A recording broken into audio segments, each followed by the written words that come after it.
we try and challenge people to do is imagine walking into a customer, first time, first meeting, and you can't talk about your product, even if they ask you about it. And the people come back at me and say, what do I talk to them about? And I said, well, why don't you talk to them about what they're interested in? And here, now you start focusing on them, what they're interested in, what their problems are, what it means to them, both personally and what it means to them organizationally. And you start engaging them on the things that are most important to them. You're listening to the Sales Today podcast, and I'm your host, Fred Copestake. On this podcast, we explore how sales professionals can develop a modern approach to winning business, the application of virtual selling techniques, how to create meaningful business relationships, and much more. Why not take our free collaborative selling scorecard to see how your sales approach suits today's environment? You'll find a link in the show notes. And welcome to this episode of the Sales Today podcast, where I'm delighted to be joined by Dave Brock. As well as being one of the most kindest men in sales, I think, and he doesn't know I'm going to say this, but David, can you remember when you reached out to me a little while back when you'd picked up I was unhappy about something and checked if I was okay? Yeah. That's some years ago, but you did, and that's not forgotten, mate. So, one of the kindest men in sales, but we're talking today, not about that, but about his being an author of Is Good Enough Good Enough? So, Dave, welcome, sir. Lovely to have you on the show. Well, thank you. I really appreciate the invitation. Every conversation I have with you is so much fun, and so thanks for having me. And I'm really excited to talk about this book. It's a really different perspective on sales and leadership than we see most of the time, and also I'm excited to talk to you about it. Yeah, no, I'm excited to ask you about it. And it's a bit of a tough job here because I was sort of looking through which bit should we pick up on? I'm like, how do I select out of all the chapters? Yeah. So there's a couple that I want to sort of zero in on. Hmm. Bit selfish, perhaps, um, but can we look at the premise of it all to start with? As you say, it's a bit different from your normal kind of do this, do that type sales book. So what is it? Yeah. So I think what started getting me think about it, and if you've read my blog post maybe over the last couple of years, you see increasing frustration with the general kind of performance in selling right now. It seems that we see people settling. We see people just kind of checking the boxes and doing the job. And as I look at it, I said, there's so much more that could be done, and I look at things like we have win rates that are acceptable at least in the SaaS world, around 15 to 20%. And so it means we're spending 80 to 85% of our time losing. And so I started saying, why are we settling for these things when we could do so much better? How do we start performing better? And so I started really kind of investigating it. And I saw some things like I get in these conversations with people that say, well, we're making our numbers. And I said, but you could be doing so much more. Why aren't you doing that? And so I started really looking at it and trying to study it and understanding it. And I said, so much of the time, what we do when we talk about selling is we focus on the methodologies, the processes, the tools, the technologies, how we do the sales programs that we have, and all that kind of thing. And then I started looking at it. If I have two sellers, they work for the same company, they work for the same manager, they have similar territories. So they have access to all the same training, the products, coaching, all that kind of thing. And you look at them side by side, and one consistently performs so much better than the other. What's the difference between those two people? And then I also looked at, if you look at two organizations, similar markets, great products, all the tools, technology, blah, blah, blah, one consistently performs so much greater. What is it that causes it? And it turns out it's not the methodologies, tools, processes, techniques, and all those kinds of things. Those are very, very powerful. But what separates the high performers from the mediocre performers is the mindsets and behaviors. And so I set about writing this book, and I identified kind of somewhere around 7 or so mindsets and behaviors. I kind of interleave mindsets and behaviors. You have a mindset, and the behavior is the execution of the mindset. And so I identified these and kind of walked through each of them and what they mean and what's important with them. And so that's what I was trying to do with the book, is trying to get people to say there is a way to do better. And it doesn't matter where you start. Since publishing the book, I've had a lot of people say, which behavior do I start on? And I say, it doesn't matter. They're so tightly interlinked that if you start in one place, you're going to have a ripple effect into all the other kinds of behaviors. Just start. Just start, or Don't sit I thinking use the old forever. Nike What am I thing, going to just do it. do? Something, and that'll bump into that. Yeah, I think it's why it resonated so much with me when I was kind of looking at the content in there. Is it's exactly the route I take. It's the mindset bit. I talk about think like a partner. Yeah, Okay, well, it's easy to say that. How do you do it? Right. Okay, we get into PQ, we do this, we look at yeah, evolution of sales, we get all this stuff in as the foundation. Then we can launch off into basically sales is about having the right opportunities, right research, right conversation, right solution, right outcome. Right outcome to right, do the right opportunity anyway, isn't it? right. Framework, great. But you're not going to do any of that stuff in the desired way if you haven't got your thinking right to start with, are you? Right, right. And so, it's kind of a different orientation. And if you look at the cover of the book, I've given away all my copies of the book. I have some more coming in. I'd hold one up for you. And there's a glass of water, and is it half empty or is it half full? And so is what I want to do is shift perspectives to say, this is a glass that's half full, and how do we get it overflowing? Yeah, so it's like it's not even a glass. Yeah, yeah, No, yeah. it's great. It's great on that. So I say there's all these different areas. Where shall I start? Hmm. Right, we'll start on customer centricity Yeah, because yeah. I had a look at that chapter in particular, got stuck into that, and thought, oh, I love some of the stuff in here. So what are some of your thoughts on customer centricity and how we can start to feel like glass and get it overflowing by really zeroing in on the ones that matter, the people who matter? Well, so I think part of what we see so much in selling is we're so focused on ourself, our results, and our products that the customer that's our highest priority. So when we engage the customer in the things that are most important to us.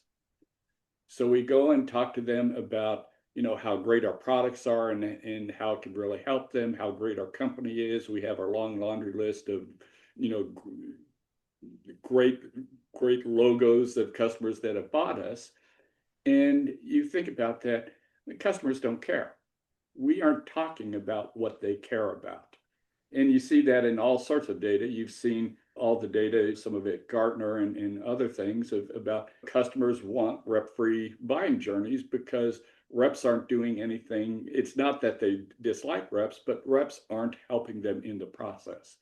So if you kind of flip it and say, what does the customer care about? We have, for a number of years, been running a series of programs we call business focused selling. And what we try and challenge people to do is imagine walking into a customer, first time, first meeting, and you can't talk about your product, even if they ask you about it. And the people come back at me and say, what do I talk to them about? And I said, well, why don't you talk to them about what they're interested in? And here, now you start focusing on them, what they're interested in, what their problems are, what it means to them, both personally, and what it means to them organizationally. And you start engaging them on the things that are most important to them. And as we've had people go through the program and they start doing this, uh, all of a sudden you become a partner with the customer. They trust you. You're helping guide them through understanding the problem, understanding the impact, making a commitment to change, and so on. And they say, how can you help us? And then you start saying, here's how our solutions help you do this. And so it's leading with what the customer cares about that really drives our performance. The benchmark results we see from that is we see, as you would expect, because you're building trust and all that kind of thing, win rates skyrocket, retention, renewal, all those kinds of things skyrocket. The most counterintuitive thing is buying cycles reduced by 30 to 40% because customers don't know how to buy. And so we're helping navigate them through that process. And also, this is kind of, it's, if you look at it the selfish aspect of customer centricity is I'm driven to achieve my goals and results, but the only way I can do that is through them. And if I have this really intensive customer centric focus, I can more effectively achieve my goals and results. Yeah. I'll pick that up as interdependence. We're interdependent. Their Absolutely. success is my success. Make them And we successful. can't, yeah, I will. I mean, we might get an order, but we won't get any more business if we can't make them successful. Yeah. Yeah. I often frame this as talk about problem, not product. Yeah, And look, again, exactly. it's easy to say as a sort of a pithy one-liner. What does that actually mean? Sounds like I do a similar thing in training, and I'll often start off very first session, early doors in, why should I buy from you? Yeah, And I can tell you what the answers are going to be. Some variation, if not all of, quality, service, and value. It's just like yeah, it's the same stuff. yeah, Cool. And then we can just slightly adjust, slightly adjust. I found that's the best way to do it. Slightly shift, think about customer problems, then go a bit deeper, go a bit deeper. By the time we get further down the line, people are just nailing it. They're talking about what the customer cares about, second nature. And exactly, they will end exactly. up talking to more people because Yeah, that is what they yeah, care about. yeah, yeah. Yeah. Because that's a horrible thing that you said there. That, wait, not you didn't say it, you were just quoting it, but that customers just don't want to speak to salespeople because there's no point. They don't get any value from it. Well, see, and the thing I think people miss is customers desperately want help. They're doing web searches, talking to other people, and so on. It's not that they don't want to talk to salespeople, but salespeople aren't being helpful to them. And all because if all I can focus on as a salesperson is how wonderful my products are and how wonderful my company is, and I leave it to the customer to figure out how to bridge the gap between what they need. The customer doesn't know how to do that. And so if I reverse that and start talking about what they care and I bridge that gap to my solutions, now we've entered into a meaningful conversation where we create value with the customer. Yeah. Do you think then that the role of questioning has shifted slightly in selling? And by that, what I mean is that, what we're talking about really is that the salesperson is the sense maker. Yeah, you act as Yeah, yourself, help them yeah, get their yeah, head around something. So, old days, I've been around training sales long enough. It was like, what are you training people in sales for? Bant, yeah, yeah, yeah, yeah, plus a few questions to get some technical stuff about them, so you can go, ta-da! Look how yeah, wonderful my thing is. And they go, God, your thing is wonderful. Tell me more about your thing, because there's no information about the thing anywhere. yeah, yeah, Now yeah, they know about your thing, your competitor's thing, about all the things in the world and the other things that could do the things thing. We're now here to help ask questions to help them think, and you almost have to stop and go, "Well, I hadn't considered that sort of stuff." Are you seeing those That's shifts? that's a really kind of important observation is the nature of questioning, successful questioning is really different.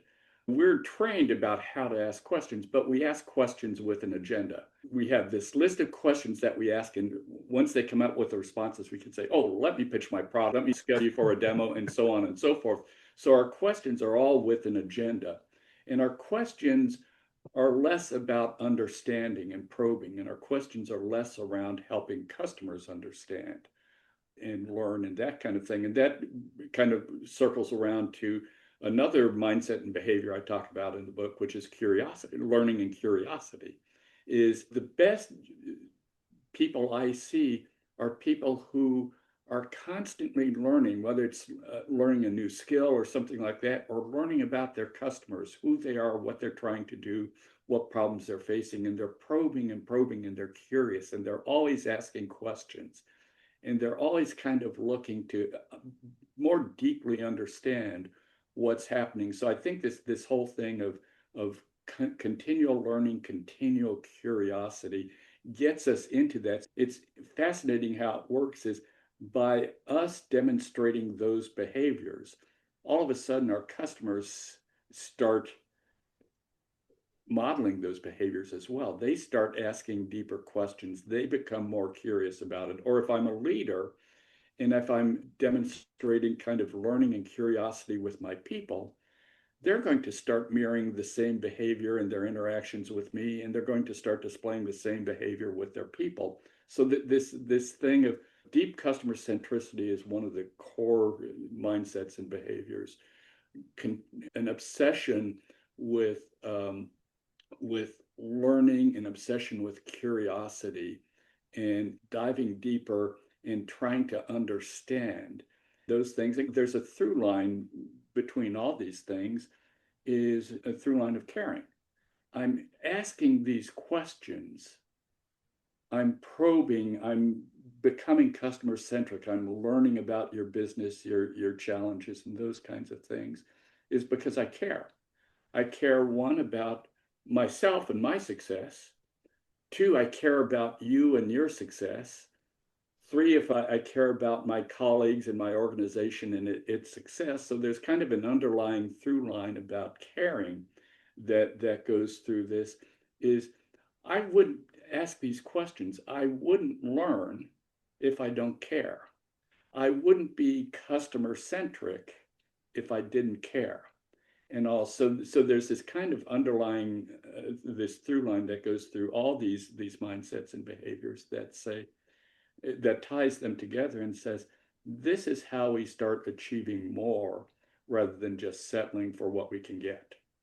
Yeah, interesting. I mean, I frame it when people ask me about ethical selling, they what's ethical selling, and it's like, well, okay, should we go up into the clouds with this one? And that's what I didn't want to do when I really Yeah, started going into that. yeah, I go, well, it's win-win-win, isn't it? And absolutely, they'll go, absolutely. hang on a minute, we know Well, win-win. And go, yeah, customer wins, company wins, but you've got to win as well. You know, your conscience that you can look yourself in the mirror and go, I did this in a way which is legit. You know, I can be proud of this. Yeah, yeah, and it does boil down to the fact because I actually well, care. it's It's it's hard. that It's hard to fake this win-win-win, which stuff. is that shared success, which, and then that shared success, pragmatically kind of creates a snowballing effect.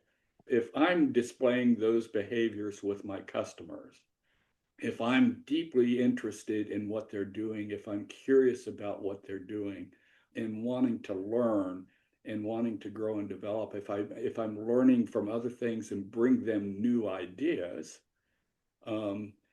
Challenger called those insights and things like that. But a lot of times with my clients, for instance, is I'm working with other organizations and I see organizations doing really interesting, cool things. And I come back to the client and say, I just saw this organization doing this. It's an interesting idea. How might it make sense in your organization? So those kinds of things create this snowballing effect. So you create these customer relationships for life, and they keep wanting to do business with you because you're really helping them. And again, I'm not doing this aimlessly. Is I'm purposeful. This relationship is that we each succeed. So it's not a charitable relationship. If I make you successful, you'll make me successful. Yeah, no, and there's nothing wrong with that. It's interesting what you were saying there. I interviewed a CFO, um, and he said halfway through the podcast, because you know what, I love salespeople, and it did rock me back a little bit. I went, well, why? He goes, well, because they tell me stuff I don't know. And I said, what about product? He goes, oh, no, no, no, no, not that, not that. He says, and Yeah, I don't like salespeople that hammer on pain. You know, we've yeah, been trained and we've pain and then dig down on yeah, the pain. He goes, I know my pain. I live in my pain daily. I don't need somebody coming in and battering away like a demented woodpecker on me. He said, but if you start sharing stuff which is going on with other people like me, he yeah, said, hey, it makes me feel a bit better that I'm yeah, not weird. It's not just me that's experiencing this. and that you've probably got access to doing some stuff with them, with me, with all the people you work with, that takes us out of this. He says, and if you're doing that, I love it. Insights, Well, see, you know? and that's one of the secrets that we as salespeople have that we don't exploit is that we deal with hundreds and thousands of customers that are facing the same issues as the customers we're trying to sell to right now. So we have all sorts of, through our company and organization, we have all sorts of experience and expertise and ideas that we can bring to the customer because they don't have that visibility. They don't have they're busy doing their day jobs, so they don't know what's happening that other people are doing that may be innovative, that other people are doing that may be threatening to them, or what changes are happening in their markets and industry. And so we become kind of an information source and an idea source to help them think differently and help them move forward. Yeah, because if you're you're looking for insights, and I once heard this definition, which was that it can be something shockingly obvious, Hmm. which I quite liked, or something non-obvious, or it's just this little thing that you go, if they didn't know that, I was like, wow, let's talk more about it. Someone said to me the other day, said, but what if they do know about it? I said, well, you've shown you do too. Well, And they're yeah, like, oh, that's cool. You've done your homework. You are the kind of person I want to hang around with because you're talking about this thing. You've not whipped open the samples case or got the demo out and start trying to push your things. yeah, it's interesting. I think we've gotten the idea of insights really incorrectly. We think of something that's revolutionary and game changing and new and novel. Um, that's not the reality. It may be just new to them. Yeah. It's something that everybody else in the world is doing, but it's new to them, or it's coming to them at a time where they're particularly sensitive and interested in it. The other thing I found about this whole thing around insights is insights are the start of a conversation, and you don't have to be right. I remember 15 years ago, I was introduced to the CEO of a technology company. And before my first meeting with her, I did some research and all that kind of thing, came in well prepared, and I had some insights that were very tailored to the company. And she says, that's really interesting. You're identifying a problem that we frankly have identified already ourselves, and we're working on it. But the way you think and the way you presented that is really interesting to me.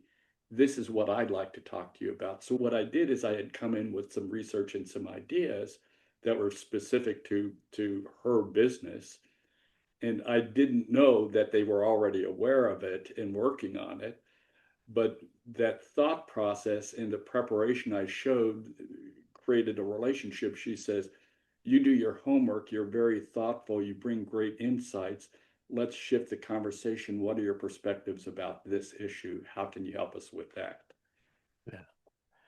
Yeah, you've earned the right, haven't you? You've opened the door. You're Exactly. proving yourself to be the Exactly. kinder person. It's like, yeah, you wouldn't have known we're doing that, but I like the way that you're on that track. Yeah. So would you say that, I mean, at this period in time, we are blessed to be able to create insights and get perspectives and use information to put ourselves in that position better than any other? Hmm. Hmm. Because I know you have a little play with AI every now and again, don't you? Well, I do it constantly. And if you, at the end of the book, well, one is I co-authored the book Yeah, with Claude. Um, I know. and then Brilliant. two is at the end of the book, there's a link to some AI tools to walk you through how you start applying these things yourself. So AI is embedded in everything we do. AI, in towards the end of the book, I have a chapter of we live in a world of AI. What does this mean to us? And I think the best way I can sum it up is AI amplifies who we are. So if 100%. I'm a thoughtful person, if I'm curious, if I'm customer centric, if I have a high degree of accountability, if I can deal with change, if I'm disciplined, and I'm using it, I can use AI tools that just amplify my ability to do these things. On the other hand, if I'm an idiot, AI will amplify my idiocy. You're an amplified idiot. And so, and that's why so many of the things that I see people doing right now, and I understand we're experimenting and learning with AI, but the fact that now, rather than writing a stupid prospecting email myself, I can have AI write 10,000 stupid prospecting emails for me doesn't Idiot at help. scale. I've scaled it and all, but there's still stupid, irrelevant emails.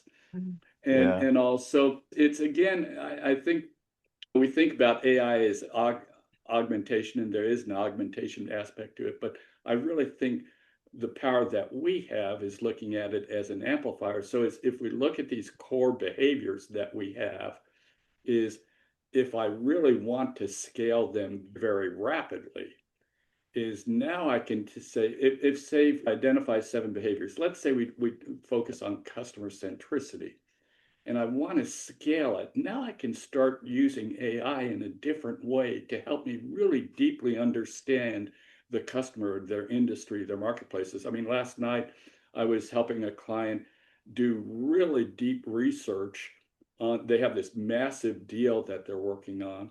And I helped them do really deep research, showing them how to use these AI tools to do it and how to check for hallucinations and things like that. But all of a sudden, they had insights in a very short period of time that they couldn't have had otherwise. But it never would have happened if they weren't asking the right customer focused, customer centric questions. Yeah, it's a mate of mine. He hated it when AI came out. The guy's creative, storyteller, all this sort of thing. AI is going to kill all this, whatever, and he shunned it and he pushed it away. And I don't want to play, don't want to play, don't want to play. Another mate saying, "Look, you've got to. It is not going away. If you Yeah. don't adapt this, and bring it into what you do, you're going to suffer." And it was brilliant when he kind of, it finally clicked and he went, "I've got it. I've got it." He goes, "I was fighting it because I thought AI was the thing that was creating. It's not. The human still creates. The human is the seed, except you can grow that tree so fast that See, really make it it's bigger, but it's it's coming from it's you, your thing." Yeah. Now, whether that's the sort of this thing that you think around the customer and you're going to explore that, and that's you, because you've got to sit in front of the customer at the end of the day. I'm yeah. really worried about this, that people are kind of taking it from scratch, letting AI do everything. Might hallucinate, might not, but it's all false knowledge. They get this meeting, they rock up, they're there, they've got it. And the person asks them a question, they go,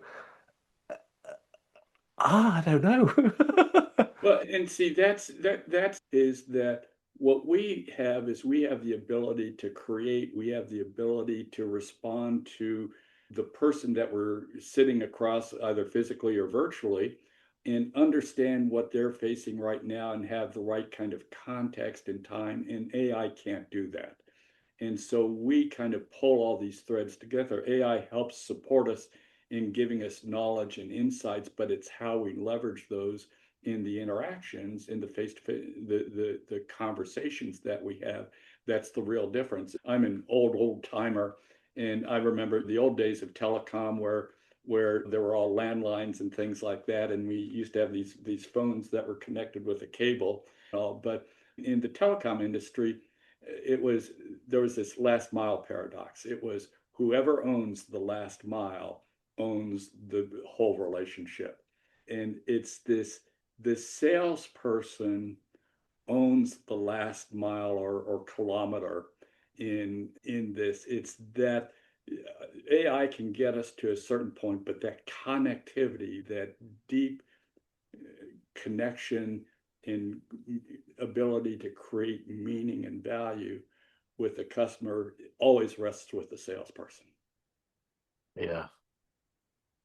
No, again, 100% with you on that one. I Yeah. agree. And so we want to use all this stuff to prep ourselves to be best prepped we've ever been and ready for that conversation, and then have some belting conversations. Yeah. Yeah. And that's not about your product. It's not about your Yeah. service. Well, and again, I'll go back to curiosity and customer centricity is, and this is something that we discovered years ago, even before AI, is I'm great friends with Matt Dixon and Brent Adamson. And when they were at CEB and published Challenger and all that, they were going out talking about Challenger. All these customers were taking Challenger classes and all that. And then they have CROs call me up and said, I've trained my people in Challenger, but they don't know how to challenge. They don't know what insights. And it turned out while they knew the methodology and the techniques, they didn't have the internal knowledge and the internal confidence to really understand how to engage the customer deeply. And that really gets us to, if you don't understand the customer and what they're trying to do, regardless of the insights that you have, you can't connect effectively with the customer. If you aren't curious enough to learn about those things, then you won't be able to be customer centric enough to really connect with them in the most impactful way. Yeah, no, I mean curiosity. That's why I've loved doing what I do. Yeah, Yeah, I'm a nosy yeah, git. yeah. I do, go in places and look, I'm very lucky. I've worked in so many different industries, but go in places and do you want a factory tour? Yeah. Yeah. Show me around. The only place I didn't was when we was a cold store. I wasn't that keen on that. Do you want to No, see the that's like, forklift truck work in the cold store? Not really. well, it's things like I remember years ago I was visiting a very large customer with a client, and they had some meetings. It was in the days where we had all these cubicles with desks in them and everybody working at them. And the customer had a meeting with a bunch of people in a couple of adjacent cubicles, and they were in a conference room and so on. And I participated in it, and I needed to run out and grab a cup of coffee. And as I'm coming back, I looked at a guy in another cubicle, and I said, "Oh, what are you doing?" And we started talking, and I said, "My God, you're doing something that my client can help you on."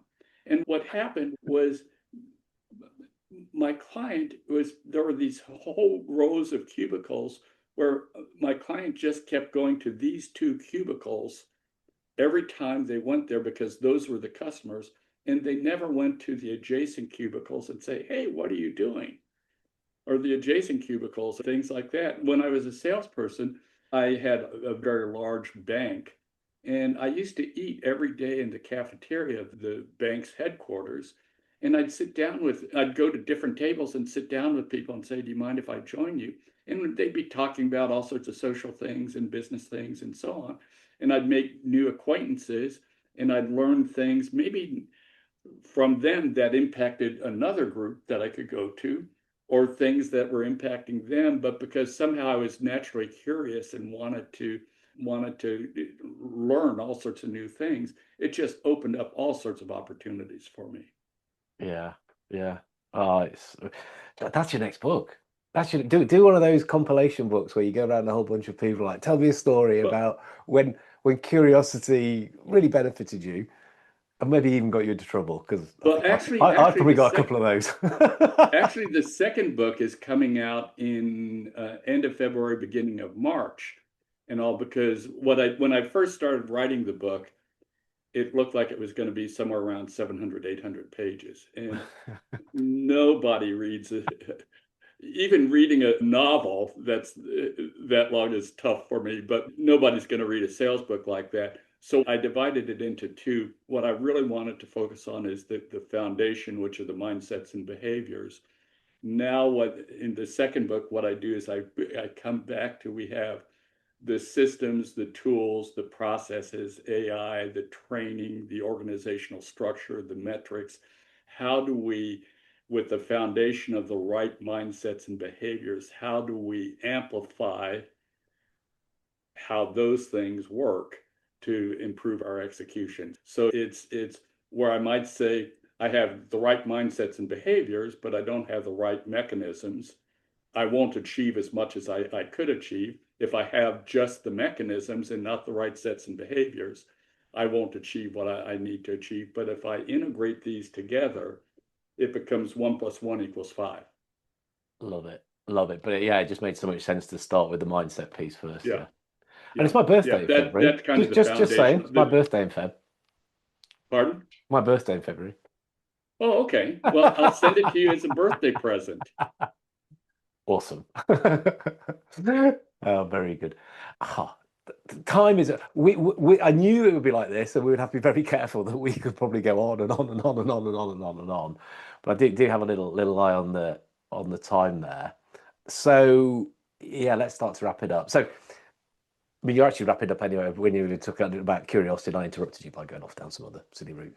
But curiosity, I mean, that is the sort of one of the parting messages. Would you say? Be curious. Be genuinely curious. Be nosy. I was interviewed in another podcast, and if I look at of all the behaviors and all that I identified, I think the curiosity is the starting point. What I've found with the curious people is, in particular, in like complex B2B sales, curious people will always figure something out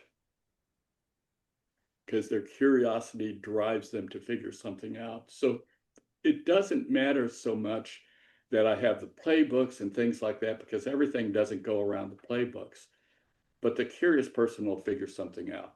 The curious person will figure out, how do I connect most effectively with my customer? How do I help them move forward? The curious person will figure out, how do I connect with my manager, my colleagues? The curious leader will say, how do I connect most effectively with my people? And they'll be driven constantly to figure that out. So I think curiosity is kind of a foundational thing.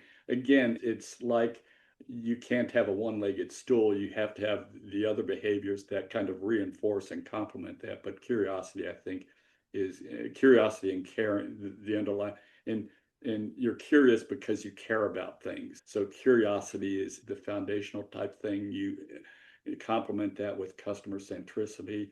You complement that with just rigorous accountability, rigorous discipline, ability to deal with complexity and change, and those kinds of things. Then you have just such a powerful base to engage people, to learn, and to develop. Brilliant. Well, thanks so much, Dave. Where can we get the book? Amazon, it's in all the different countries. I checked Amazon UK. I've been shipping a lot from Amazon UK and all. There's also the Kindle version and all. And I'm toying with an Audible version because a lot of people don't read anymore, but nobody wants to hear my voice. So I'm trying to figure out, how do I get a clever AI voice to read it for me? But anyway. Morgan Freeman. Yeah, yes. I don't know that I can afford Morgan Freeman, but and where can people get in touch with you? Hopefully people are hearing this and think, get in oh, you touch know what, I with want me to see more. at LinkedIn. Just search for me and connect with me, ask me questions. Partnersinexcellenceblog.com. You can publish my email in the notes with this. It's We're going to put everything in the show notes. Your whole lot, your address, yeah, it's car registration. dabrock@excellence.com, but it's excellence without the last E. I'm not quite excellent yet. So getting there. Going to earn the I'm last getting E. there. So all I have to do is get the last E. We'll get you that. We'll get you that. Oh, that's awesome. Thank you so much for coming on and sharing. Cracking conversation as always. And Well, yeah, I'm looking forward to the next one. I always love these conversations, and thanks so much for inviting me to this. These are, I think, the foundational issues in really driving our personal success and our organizational success. Thank you for listening to the Sales Today podcast with me, your host, Fred Copestake. I hope you've enjoyed what you heard today. If you did, please get in touch and hit subscribe.